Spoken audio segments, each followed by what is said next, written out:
So there's kind of a small conflict going on, and at the moment it looks like it's not that big of a deal. But when you zoom out and when we think about the campaign as a whole, this moment could have a lasting impact and could really kind of decide a possible great power for the rest of the series. And the event that I'm referring to is this right here. The Shoshone might potentially lose their capital.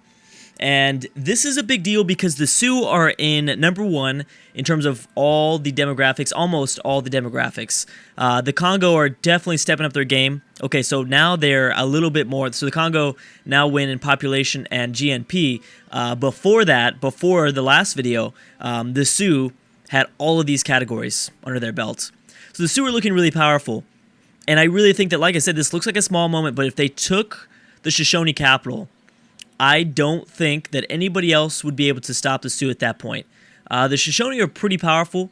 Their time might have passed, but they do have, like 5 or 6 cities. San Jose, is up here. So, I don't think they'd be able to really utilize that much. But I think Canada and I don't know. I think that the Sioux are going to run away with it in North America if they're able to completely eliminate the Shoshone, which I don't know if they will. The Shoshone are fighting hard, and they're definitely kind of putting up a huge fight here for their capital. But I think that if the Sioux were to grab their capital or another city that the Shoshone control, they'll begin to snowball. And there's always, whoever naturally controls North America is automatically going to be a great power. Same thing goes for South America. But I think that because the Sioux are in the middle here, they still have the potential of losing everything. If they lose too many military units at one time, pretty much everybody that borders them can declare war on them and take cities. Texas, Canada, not so much Washington, but the Iroquois, Chinook, even California could try. So I think that this is a big, big moment, and we'll see if they can maybe get the job done. It's going to be close. Wow, America actually managed to capture a city right before I think Texas was going to capture that city. Well, America desperately needed that. Texas doesn't need it as bad. We'll see if Texas decides to double back around and attack the Aztecs. They're also at war with the Shoshone as well. So they could, unknowingly help the Sioux by attacking some of these southern Shoshone cities. And New York still is yet to fall because Canada has no more melee units. We'll see if the Iroquois decide to declare on Leicester at any point. I know that I think they have a peace treaty, but I think that peace treaty is up. It's been a while. That's been a while. The Iroquois and Argentina have peaced out. And when it comes to South America, it does seem like the Inca are starting to run away with it. I just made a comment about North America, but the Inca in South America, it looks like it. Unless somebody starts to do something. Okay, well, Argentina is starting to settle again, which is obviously a pretty big deal. Chile is not. But I think Chile is going to fall at some point, and Argentina is going to be, I think, a big threat potentially to the Inca. So we'll see. But if I'd like continents to stay interesting. So I've got to root for Argentina slightly here, just to make a kind of an interesting conflict between the Incas and the Argentina people. That'd be very interesting, though. Big conflict between those two. Anyways, Rome is also facing a big coalition here in Europe. They were really aggressive. And I think a lot of people had predicted that, wait a second, did Ramses peace out for a city? They did not, which means Morocco could have probably taken over Memphis. That's surprising that they didn't. I think Ethiopia is sending their troops after the Ottomans. Because remember, the entire world's after the Ottomans. A lot of people predicted that Rome was going to instantly be a great power, almost like the first 1 or 2 videos in the series. And to be honest, I was slightly worried about that too. I was like, well, yeah, they're right. We've continued to see a power rise out of Europe almost the last 2 out of 3 world campaigns that we've done. And I thought that this was Augustus's time. But he's really kind of dropped the ball to an extent. He lost that war with the Greeks, and the Greeks grabbing this city and kicking them out of the Balkans, I think, was huge because they no longer have a very good foothold here anymore. And it really kind of, I think, stabilizes Alexander's empire. He's looking a lot better. Byzantium's distracted by too many things. I think that the acquisition of this city that Alexander took, I think, several videos ago, was enough to maybe rebalance Europe. I think it was. I mean, Rome is still technically struggling with the Napoleon War. I'm not saying that, Rome won't be the power that rises out of Europe. I'm just saying that they're not going to be as fast as maybe some of the people might have thought in the comment section. Okay, so we've got Greece and Egypt. Yep, there it is, right there. Bam. Iroquois is going after Canada, so are the Sioux. This might help out Washington. But yeah, no, Egypt and Greece declaring war on Mali doesn't matter. Until the Boer declare war on Mali, we won't see anything there. And the Congo are still going crazy with their settling. But so are the Ethiopians. So are the Ethiopians. The Ethiopians are not stopping either. So we're seeing 3 powers out of Europe right now. The Congo, Ethiopia, and the Ashanti. The Ashanti are looking good. Really liking the Ashanti Empire at the moment. Okay, let's check in on North America again. This is a good opportunity for the Iroquois to take a city or two. This is also a good time for Washington to possibly rebuild and to go after Kingston. I don't think they're going to be able to take Ottawa, but this is big because remember the Canadians settled, they were very aggressive in the early parts of this campaign. They settled all along the northeast. They did that really quickly, but I think they made maybe a classic American mistake. Because usually the American AI is pretty broken in these mods, or in these AI-only series, where they settle too fast without building an army. Canada built an army, but I don't think they were able to keep it going. It all depends, though. If the Iroquois don't take another city, then Canada will be fine. If Canada loses 1 or maybe 2 cities, then yeah, I think it's going to be the slow demise of Leicester here in the northeast. But we'll see. The Shoshone and the Chinook have peaced out, and once again, I'm checking in on it. The Sioux still haven't really began their siege here. So the Shoshone are going to be powerful, I think, in the southwest. That will be their place to kind of absorb as much power as possible. Reformation belief has been added. And again, I will be checking over religion, but probably maybe at turn 200 or something like that. Not yet. California continuing to settle Alaska. And I know they have another settler somewhere around here. Oh, they're not using it. Oh, they've got 2. They've got 3 technically, with this guy being probably a city. Geez, California is really, really trying to rebuild right now. Desperately trying to rebuild. How are the Aztecs? The Aztecs are still doing good. I mean, they still have 2 Caribbean cities. The Mayans are down to 2 cities. Because I think they lost this to the Sioux. They lost Disney World to the Sioux. Because I believe that was Mali that settled that. I don't know if I made a comment about that when it first happened. But yes, Argentina's looking good. They actually might be attacking Brazil at some point. They could probably really easily slip into Rio de Janeiro and take it over like nothing. Notice Ethiopia is on the top of the score list. Maybe due to wonders, probably due to Eastern Orthodox. Eastern Orthodox is probably a pretty dominant religion.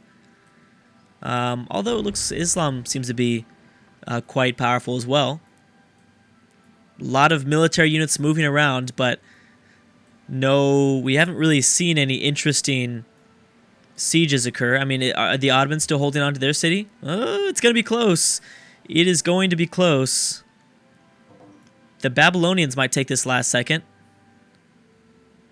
It looks like the border war is going to be even worse in the Middle East, with the Persians taking over the Assyrian capital. Oh my gosh, it looks like it.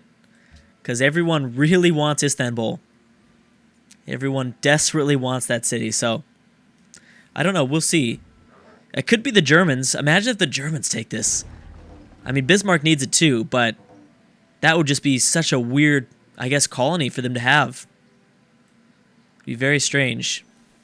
Okay, well, there are a few battles going on between the Romans and the Greeks, but, without a massive fleet, I mean, there's a Greek-Roman war is really not going to sound as cool as it actually might appear to be. It will be cool, I think, several videos from now. Spain also heading up towards the north, towards maybe modern day. What are they? Oh, never mind. Yeah, I mean, here's Portugal. Spain and Portugal probably heading up towards like northern Moscow. Definitely. I'm thinking along this region. I mean, I'm surprised that more people haven't gone after this area. We've got Canada piecing out with America, as well as the Chinook. Now, did they piece out for a city? No. That's probably for the best. That was probably for the best for Washington's sake.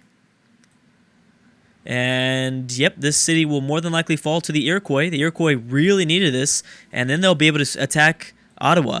That would be huge. That's going to be a very easy decision for the AI. You know, sometimes the AI gets very confused with their targeting when it comes to sieging out cities. But not in this case. The Iroquois have a perfect, like, boom, and they can even begin the onslaught of Ottawa before all the reinforcements get here. Now, why did you not take that over? The Mohawk Warrior is a melee unit. I'm not sure, but they'll take it over next turn. Maybe they tried and then they couldn't, but either way, next turn they'll take it over, and then boom, they'll go straight towards Ottawa. Ottawa's at 30 combat city defense. It's not bad. The Huns going after Tibet. I don't think that means too much, though. Obviously, the fall of Ottawa would mean that these three cities could easily be taken by America if he rebuilds. He needs to rebuild fast. He has these Minutemen, and I don't know how. I still don't know how he has Minutemen. Well, I guess the Sioux have musketmen, so there you go. Maybe I overlooked that. And boom. Oh my gosh. Long Beach. That is awesome. I didn't realize that they that was in there. That was in their list of cities. And boom, we've got Texas going after a Shoshone city.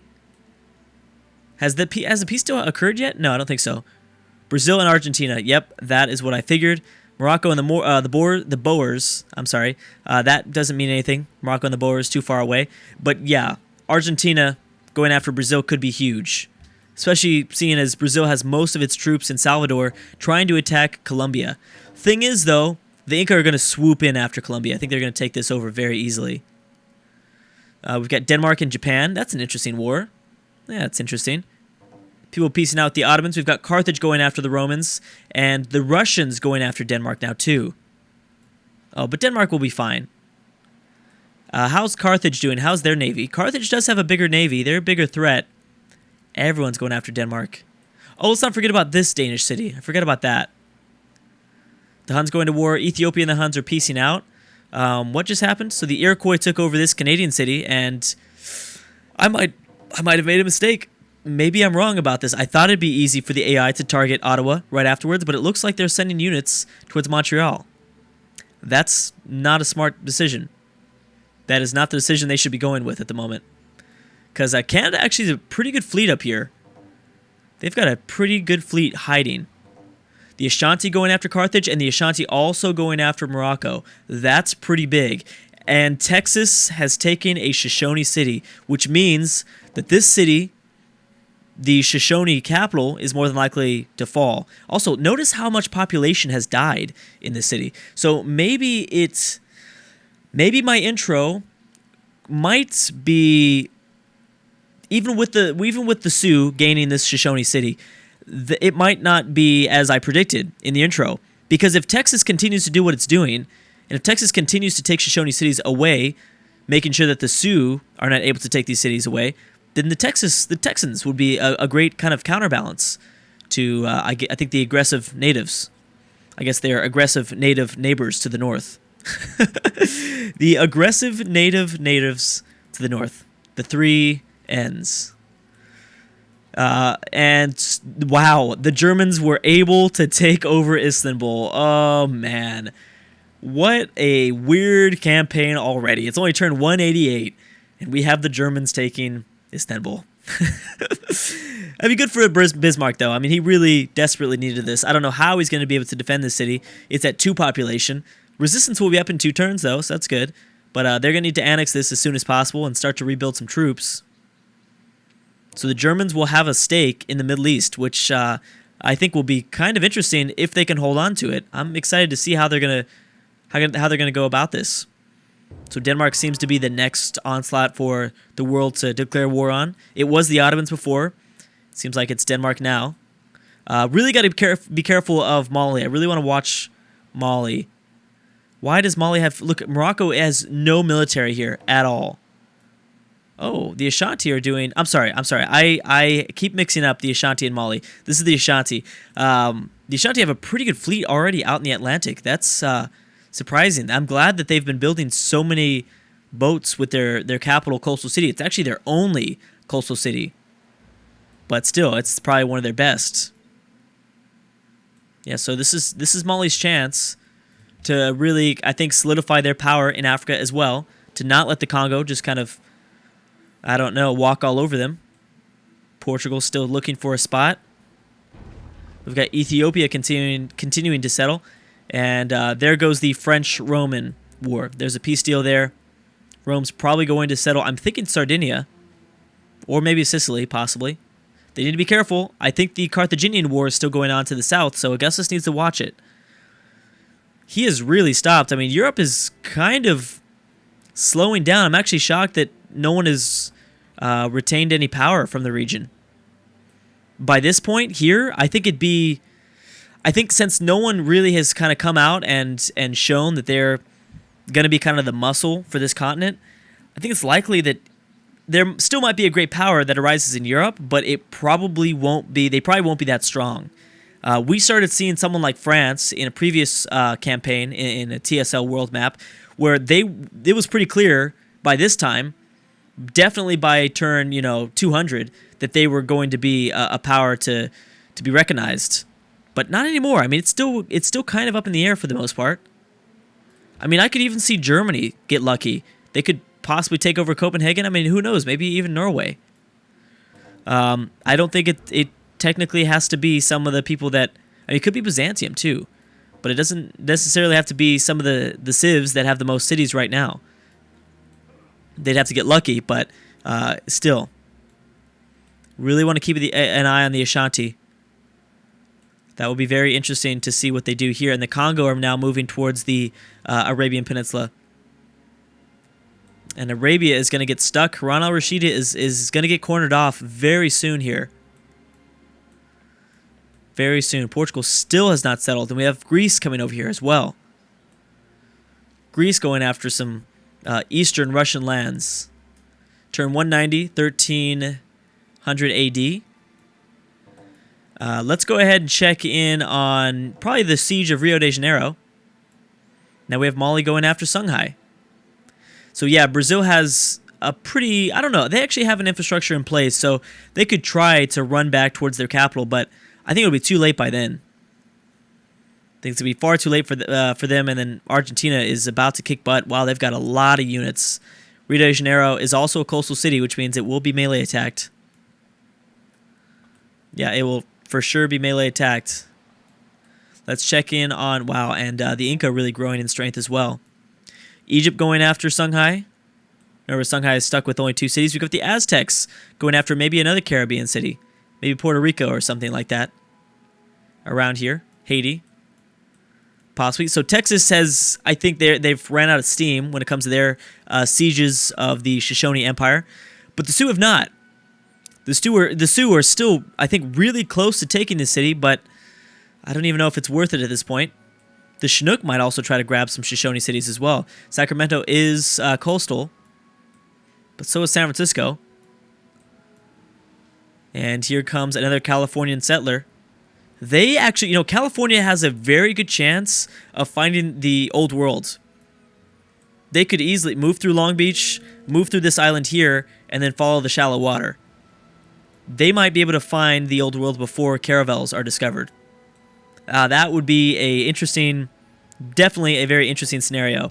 Let's check on the Pacific really quick. Seems like everything is still in place here. Kimberley has not attacked Australia just yet.